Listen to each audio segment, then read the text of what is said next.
going on, everyone? I wanted to hop on here to talk to you guys about how dealers get their inventory, and I'll show you both of the ways that, well, it's actually maybe three ways, but it's three ways to get inventory when you're building a dealership. You got about the first way is pretty much through cash. Cash is king. You could either go through an auction to buy these cars, or you could actually just go through and purchase them from other people. Pay somebody cash, fix up whatever needs to be done to it, and then put it on your lot to sell. Once everything's in order and stuff, for you to be able to put it on there and get it sold with the right criteria. Because as dealers, we have a checklist of things that we have to make sure can pass inspection and is ready and road safe, so that it can be able to be put on the road. So that accumulates to some extra costs that maybe the cars might be a little bit higher, but that it has good maintenance because it was done to it. If they have paperwork that it was done to it, and they can show that, then you're buying a good car, and you're getting your money's worth. You won't have to put that money into it yourself, and you'll be able to just drive off with it. Second way that that dealerships get their inventory is through a floor plan company.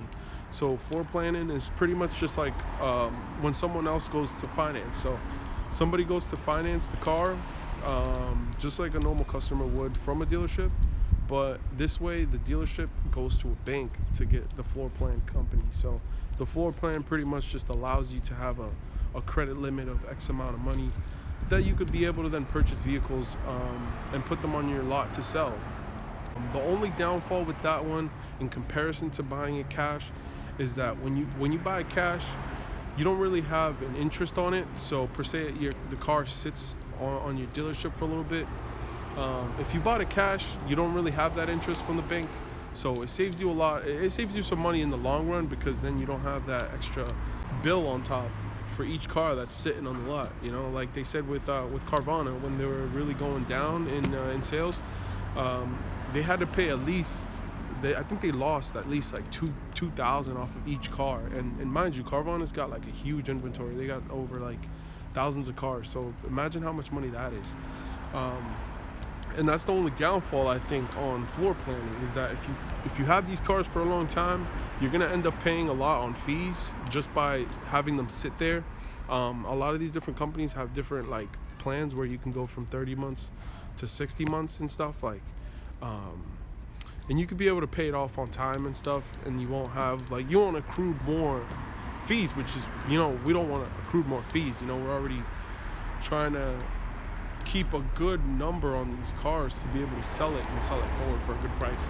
And then I think the third way that dealers can get their inventory is by literally just taking a trade-in. So someone brings in an older car, or they have a car where they want to trade it in.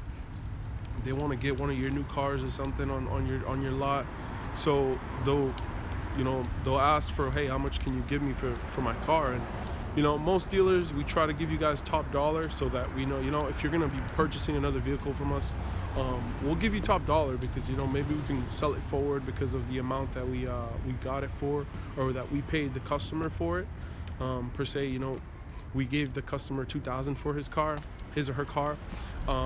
We could probably, whatever it needs maybe and stuff, if it needs any work on it, that accumulates to it. But per se, you had to put in $500 for maybe an oil change and a couple parts on it. Then the car would be up for $25. Most dealers will put it up for $35 just to make $1,000 at least on profit. Bills and other stuff got to get paid. So that's why, majority, we try to make at least $15 to $2,000, $3,000 on used cars. Some newer cars you can make up to upwards of $5,000 and up. It depends on the brand too as well. Some cars they just cost more in general. So most dealers will then ask for top dollar on that vehicle, just due to the maintenance that was done to it, or any other things that had to be done to it. But yeah, that's pretty much the three ways that dealerships attain inventory for their cars to sell back to the public.